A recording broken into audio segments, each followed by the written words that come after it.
What's up everybody, Andrew Gould here today. We're going to be talking about modal phrases, specifically how to play out. For those of you who are not familiar with me, I'm a mentor with the Text Lessons program with Jazz Lesson videos, and one question that comes up a lot is how to play out. So for those of you who are not familiar with the idea of playing out, that is just essentially using notes that are not present in the harmony or not within the given chord or scale. So an example of this might be on the C Dorian scale, where we would normally have C, D, E flat, F, G, A, B flat, and C, introducing some notes that are not in that scale, something maybe like C sharp or A flat or E natural. These notes are not in that scale, but we can still use them to effect in order to get some tension with the given harmony and then release by resolving again back into the C Dorian scale. So for all of the examples that we're going to look at today, they're all from my newest release with Jazz Lesson videos called 53 Modal Phrases.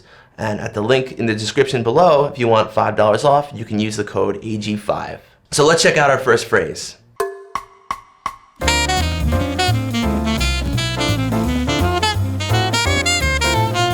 Cool, so in this first line here, even though we're in B minor 7, we're starting off by playing in C minor 7, and we're playing G, E flat, C, G again. That's literally the triad, right? 5, flat, 3, 1, and then the 5 again on the bottom of C minor 7, then going to B flat, E flat, A, G, F in the next bar, and that's all part of C minor 7. We don't really actually get into the key here until we resolve up to that F sharp on the end of 1 in the second bar.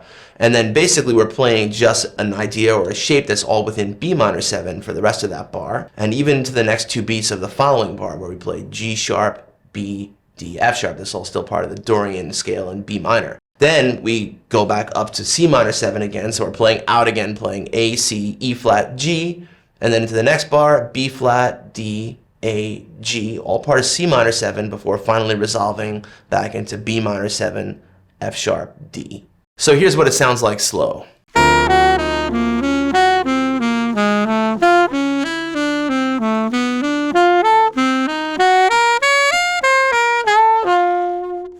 And then again, more up to speed.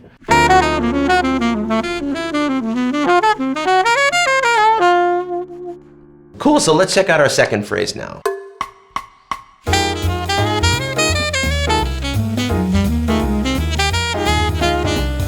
So this next phrase is all in D minor 7, right? And the first two beats of it really imply the 5 chord, or A7, to sort of already start off with the tension that way before resolving into the F and G, A, C in beats 3 and 4. And that line kind of really all implies a D minor Dorian sound, right? And we get into B, A on beat 1 of the next bar. We don't start implying a new full tonality until we get to the A sharp, F sharp, C sharp, A sharp, F sharp, G sharp at the end of the second measure here. And now we're implying F sharp major, which is pretty dissonant compared to D minor 7, right? We have F sharp, which is the major third over a minor chord. We have A sharp, which is the flat 13 or sharp 5, however you want to look at it, over the minor chord. So yeah, we have some pretty dissonant notes here that are not in D minor, and we're just literally arpeggiating down.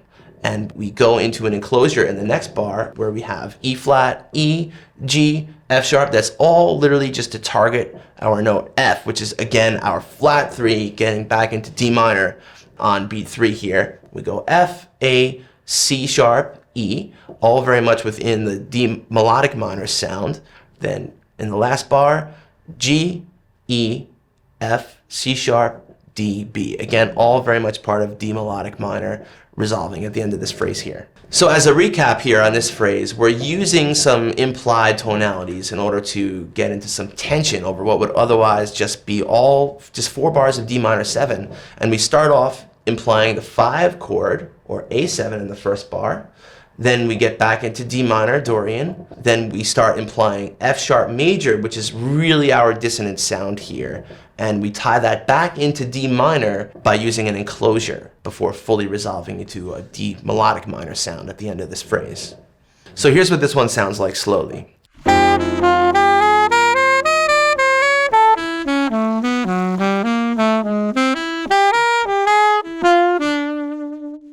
And then fully up to speed.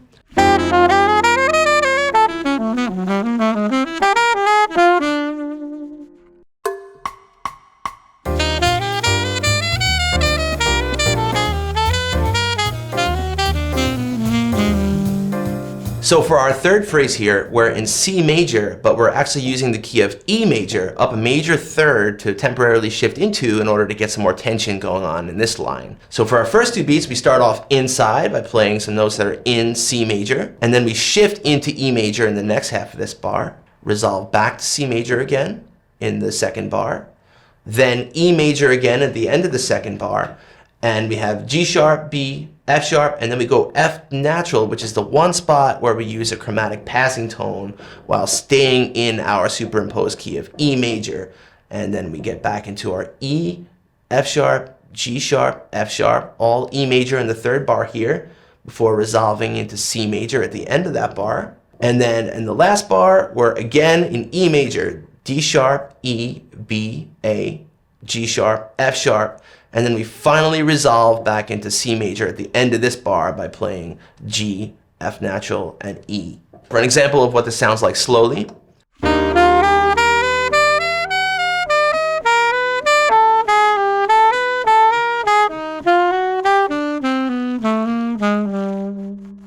And more up to tempo.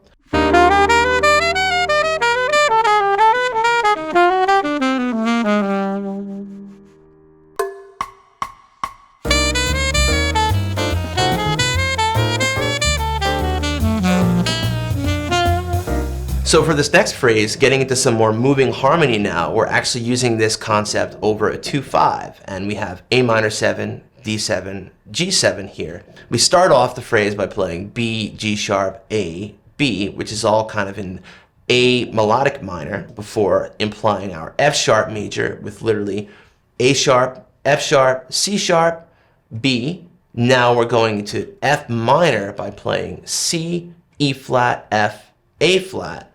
And now the second half of this bar is more really D7 with the A, F sharp, G, A again. And now when we resolve to G major, we don't quite get there yet. We're now implying B major over G major by playing A sharp, B, F sharp, E, D sharp, B, F sharp, D sharp here. And we don't really fully resolve into G major until the last bar where we resolve down to the D, and then we play a little enclosure that targets our third B and then goes up to the 5. And a lot of these chords we're choosing specifically because they have notes that have tension to the original chord here. So that's why we're specifically using F sharp major over A minor, why we're using F minor over D7, and why we're using B major over G major. So here's an example of what this sounds like slowly.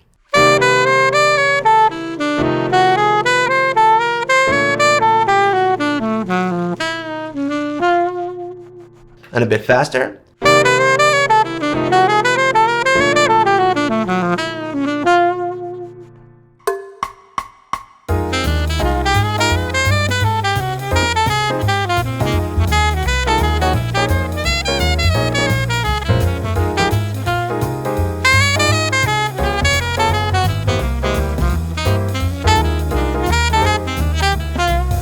So to put everything together, in this next example over a D minor blues, in the second bar, we're implying E major over D minor. And the notes in E major are specifically chosen because they're pretty dissonant to D minor, right? We have G sharps, F sharps, D sharps, notes that are pretty far from outlining our D minor sound. And that's really what those notes are being chosen for, to be extra dissonant and imply more tension over our given harmony, just making that resolution that much more strong. Again, right, in bar 5, we're implying A major 7 over G minor 7, right? So we have notes like C sharp and even B natural as a passing tone, all part of the A major scale, even though we have B flats clearly in our G minor 7. And at the very end here in bar 11, we're implying two different chords in this bar over D minor 7. First, we're starting off with F sharp major by playing a very triadic shape within F sharp major, and then playing a triadic shape within G major